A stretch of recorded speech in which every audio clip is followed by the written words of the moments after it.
샬롬, 큐티브런치 이주희 목사입니다. 오늘 7월 26일 함께 묵상할 말씀은 열왕기하 16장 1절에서 9절 말씀입니다. 먼저 1절과 2절을 읽겠습니다.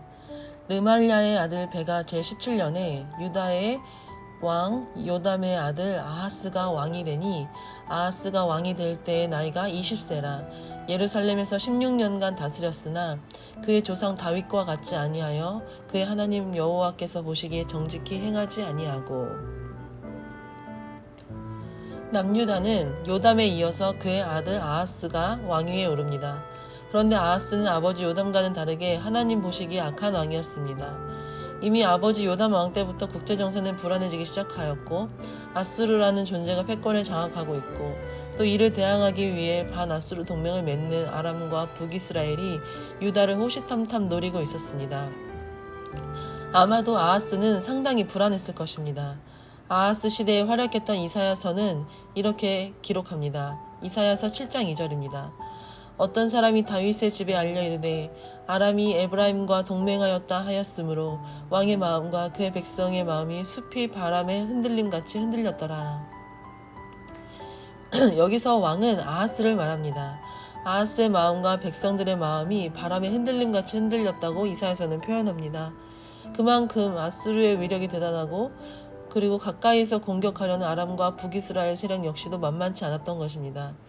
그럼에도 불구하고 아하스는 하나님을 찾지 않았습니다. 3절에서 4절을 읽겠습니다. 이스라엘의 여러 왕의 길로 행하며 또 여호와께서 이스라엘 자손 앞에서 쫓아내신 이방 사람의 가증한 일을 따라 자기 아들을 불 가운데로 지나가게 하며 또 산당들과 작은 산 위와 모든 푸른 나무 아래에서 제사를 드리며 분향하였더라. 다급해지고 불안한 아하스 왕은 하나님께서 금하신 모든 악한 것들을 다 실행하였습니다. 하나님을 찾지 않고 여러 가지 다양한 제사들을 지내며 자신과 나라를 위해 빌었던 것입니다. 이때 이사야 선지자는 아람과 북이스라엘 세력은 두 부직갱이에 불과하니 두려워하지 말며 낙심하지 말라 하나님의 말씀을 전했음에도 불구하고 아하스는 그 말을 믿지 못합니다. 하나님께서 여전히 이사야 선지자를 통해 말씀하시고 남유다를 보호하고 계심에도 믿지 못합니다. 5절입니다. 이때에 아람의 왕 르신과 이스라엘 왕 르말랴의 아들 베가가 예루살렘에 올라와서 싸우려 하여 아하스를 애워쌌으나 능히 이기지 못하니라. 아멘. 아람과 북이스라엘이 치러 올라왔음에도 불구하고 남유다를 이기지 못합니다. 이는 하나님의 은혜인 것입니다. 그럼에도 불구하고 아하스는 믿지 못합니다. 은혜가 은혜인지 알지 못하고 하나님께서 지켜주신 것을 하나님께서 하신 것으로 생각하지 못하였기 때문입니다. 이처럼 우리가 너무나 다급한 일, 문제만을 바라보고 있는 가운데서도 하나님께서는 선지자를 통해 말씀하시듯 우리에게 상황을 통해 말씀하시고 또 일하고 계시지만 그것이 하나님의 일하심인 줄 전혀 알지 못할 때가 많습니다. 그래서 하나님은 안 계시고 문제만 더 크게 보일 때가 많습니다. 그래서 우리는 다른 방식으로 문제를 해결하려고 할 때가 너무나 많습니다. 그러나 여기서 중요한 것은 분명 하나님께서는 일하고 계신다는 사실입니다. 그러므로 우리의 삶이 당황스럽고 다급하고 불안할지라도 하나님의 일하심은 여전하기에 우리는 하나님을 붙들 수 있어야 합니다. 불안을 떨쳐버리기 위해 우리의 방식대로 상황을 모면하려는 것이 아니라 전적으로 하나님의 은혜에 우리의 문제를 맡겨야 할 믿음이 우리에게 필요한 것입니다. 그런 지혜와 믿음이 우리 모두에게 있게 되기를 소원합니다. 그런데 아하스는 여전히 하나님의 존재를 기억하지도 못하고 믿지도 못합니다. 오히려 아버지 때부터 남유다가 했던 친아수르 정책을 더 확장시켜서 결국 조공까지 바치게 되는 결말을 불러오게 됩니다. 7절에서 9절을 읽겠습니다. 아하스가 아수르 왕 디글라빌레셀에게 사자를 보내 이르되 나는 왕의 신복이요 왕의 아들이라.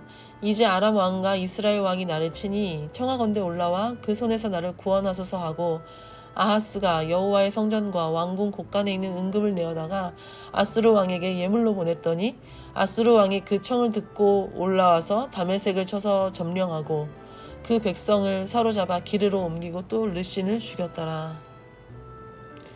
아하스가 아람과 북이스라엘을 떨쳐내기 위해 결국 아수르 왕에게 사자를 보냅니다. 그리고 왕의 신하이고 왕의 아들이라고 선언을 하며 아람과 북이스라엘로부터 자신을 구원해달라고 요청을 하고 맙니다.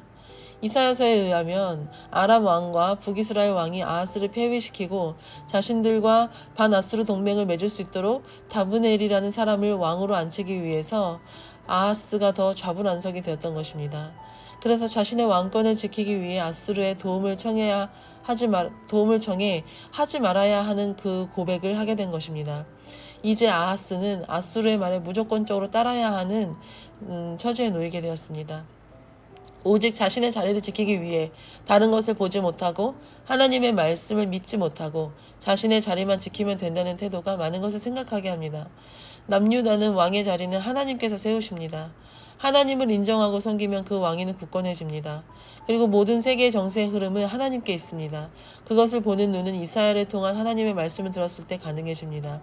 즉 모든 일에 하나님을 인정하고 하나님을 섬기는 일에 더욱 주력하였다면 상황은 달라졌을 것입니다. 우리는 이처럼 다급한 상황에서 무엇을 선택하고 있습니까?